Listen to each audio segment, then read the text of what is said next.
comentar sobre os estudos analíticos, começando com o estudo de cohort. Primeiramente, qual que é a diferença de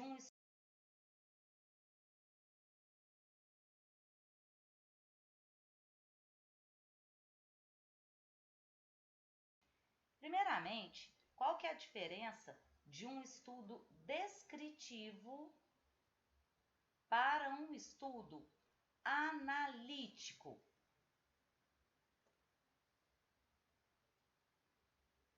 Bom, é que um estudo descritivo, ele tem como objetivo o planejamento, análise de tendência e levantamento de hipóteses. Ele não permite testar hipóteses, mas serve de base para a formulação de hipóteses. Por exemplo, vamos supor que foi conduzido um estudo na cidade de Alfenas para verificar a prevalência do câncer de estômago. Isso é um exemplo de um estudo descritivo. Que tipo de resposta que a gente tem desse estudo?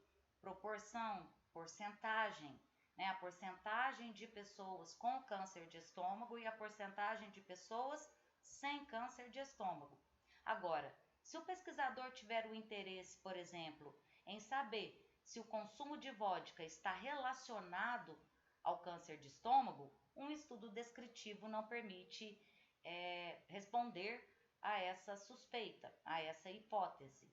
É somente um estudo analítico, tá?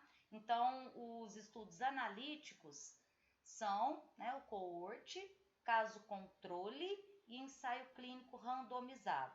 Lembrando que tem autor que considera o estudo transversal, que é o estudo de prevalência, como sendo analítico, tá?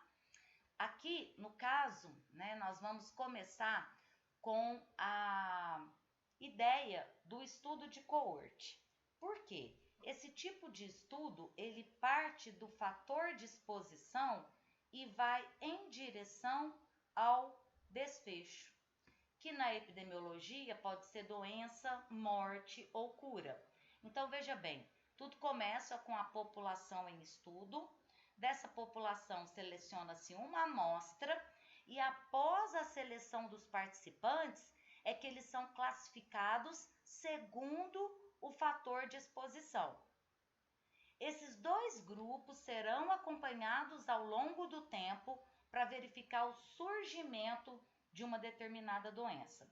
Então, percebam que esse tipo de estudo é um estudo de incidência. A pergunta que se faz é: indivíduos livres da doença, mas se forem expostos a um determinado fator de risco, irão desenvolvê-la? Tá? Então, geralmente, esses estudos demandam longos períodos de acompanhamento até o surgimento do desfecho. O primeiro estudo de coorte que foi conduzido foi em Framingham, o estudo de coorte de Framingham, que começou com os 5.000 moradores de Framingham, que foram acompanhados por 50 anos para verificar a relação entre fatores de riscos associados a doenças cardiovasculares.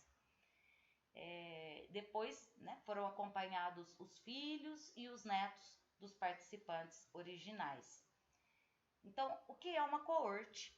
Uma coorte é um grupo de indivíduos livres da doença em estudo. Então, por exemplo, se a gente quiser verificar a relação entre o hábito de fumar e o câncer de pulmão, na coorte não pode ter ninguém com câncer de pulmão.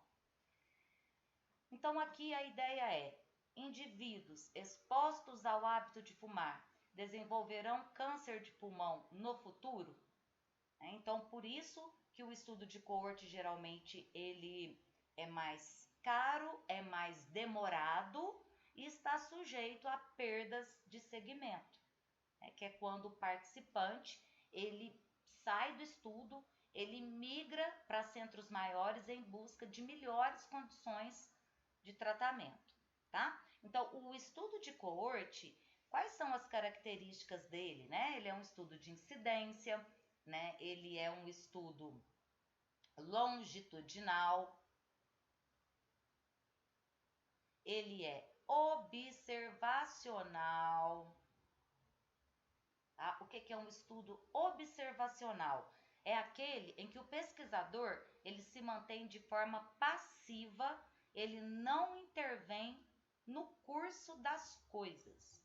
Ele apenas observa e acompanha os grupos, fazendo testes periódicos, exames, para levantar o status do desfecho. Além disso, ele é prospectivo. Porém, tem outros dois tipos de coorte, tá? Que nós vamos discutir, que são o misto e o retrospectivo. Nós vamos discutir sobre cada um desses tipos de coorte, tá? O que mais? Então, ele é longitudinal, observacional, prospectivo na maioria das vezes. Bom, são as características principais desse estudo. O estudo de coorte, ele é adequado para fator de exposição raro, tá? Fatores de exposição com baixa frequência de ocorrência, como por exemplo, exposição à radiação, exposição a um determinado componente químico, tá? E bom, a análise dos dados, então, é feita através do risco relativo. Então, nos estudos analíticos, existem medidas de associação que são utilizadas para verificar se um determinado fator de exposição é de risco ou de proteção para o desfecho, né? Se é um provável fator de risco ou de proteção para o desfecho. Tá? Tanto no coorte quanto no caso controle e no ensaio clínico são usadas medidas de associação que nós discutiremos ao longo das aulas.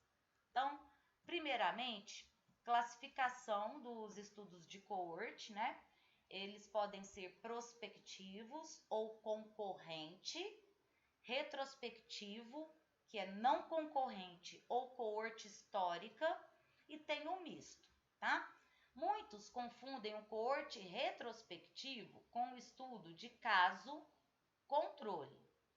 Porém, essa dúvida não pode existir devido à direção desses estudos. Como assim? Apesar do coorte ser retrospectivo, ele parte da causa e vai em direção ao efeito. O estudo de caso-controle, ele é retrospectivo. Ele parte do efeito e vai em direção à causa. Então, por isso, a partir de exemplos, nós vamos conseguir sanar essa dúvida. Coorte prospectivo. Qual que é a ideia?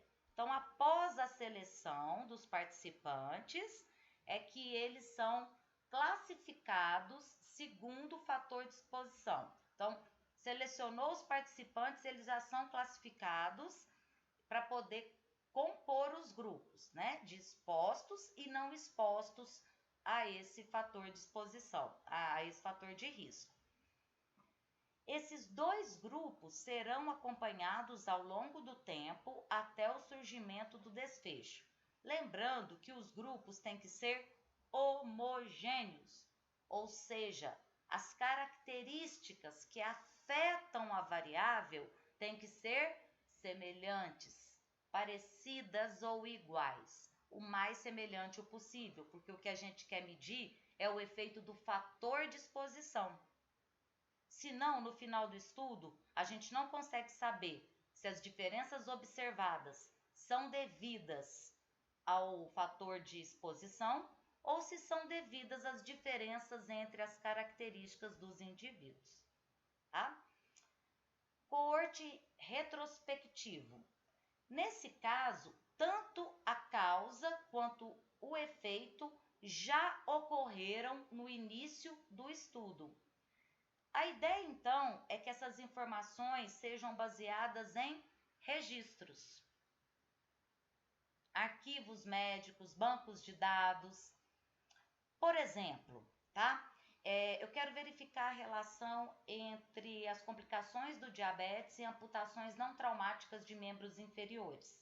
E esse estudo vai ser conduzido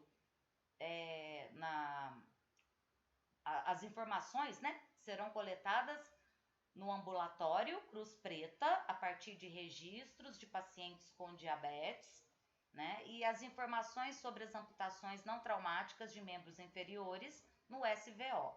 Então vejam que, vamos supor, tá, que eu comecei esse estudo em 2023, só que as informações coletadas foram, por exemplo, de 2019 até 2022. Então, aqui informações sobre o diabetes. Tem que ter anotado nas fichas, né, o acompanhamento, se houve ou não complicação. Tem que ter um certo acompanhamento a partir das anotações existentes nos registros. Então, isso aqui foi lá no ambulatório Cruz Preta. Aí, em 2022, foram obtidas as informações sobre as amputações não traumáticas de membros inferiores no SVO. Então, essa é a ideia. Tanto a causa quanto o desfecho já ocorreram no início do estudo, porém a direção não muda. Se você fosse, por exemplo, no SVO e levantasse todos os registros de amputações não traumáticas de membros inferiores e depois fosse lá no ambulatório Cruz Preta e verificar nas fichas quem tem ou não diabetes, aí seria um estudo de caso controle. Então, a direção é que define o estudo. O coorte misto, como o próprio nome já diz, é que as informações sobre o fator de exposição são coletadas a partir de registros. E as informações sobre o desfecho são obtidas ao longo do segmento. Nós vamos comentar a partir das questões de residência médica sobre as características do estudo de coorte. Aqui apenas um slide ilustrativo para mostrar o seguinte. Veja, no presente nós temos aqui expostos e não expostos. Eles já foram selecionados. Depois eles são classificados segundo o fator de exposição. Os dois grupos homogêneos são acompanhados ao longo do tempo até o surgimento do desfecho. Fontes de informação, então são feitas a partir, né, de registros, questionários, entrevistas por telefone, pessoais, exames físicos, testes médicos, medidas ambientais. Tudo isso é fonte de informação para poder chegar no desfecho. O segmento, nós temos 3 tipos, que é o acompanhamento com rigor, que é feito com instrumento de qualidade, e exames periódicos. Tem o curto, que é a exposição do recém-nascido na gestação. Então, por exemplo, verificar a relação entre o consumo de álcool no 3º trimestre da gestação e recém-nascidos com defeitos congênitos. Então, curta duração. O longo, comentei agora há pouco, né, ele está sujeito à perda e o tempo de acompanhamento usa essa unidade, que é pessoa-tempo, que pode ser pessoa-mês ou pessoa-ano. O que essa unidade significa? Significa o tempo que o participante contribuiu para o estudo livre da doença, mês a mês ou ano a ano. Então, se o estudo começa, por exemplo, com 4.000 participantes, ao longo de um ano, eu quero verificar quantos desenvolveram o desfecho. Se, por exemplo, 3.000 tiverem desenvolvido o desfecho, eu tenho que 4.000 mais 3.000 desenvolveram, então 1.000. essas 1.000 pessoas contribuíram para o estudo livres da doença. Então, por isso que usa essa unidade de medida. Agora, nós vamos para as medidas de associação usadas nos estudos de coorte, que eu vou comentar no próximo vídeo. E no próximo vídeo, nós faremos questões de residência médica.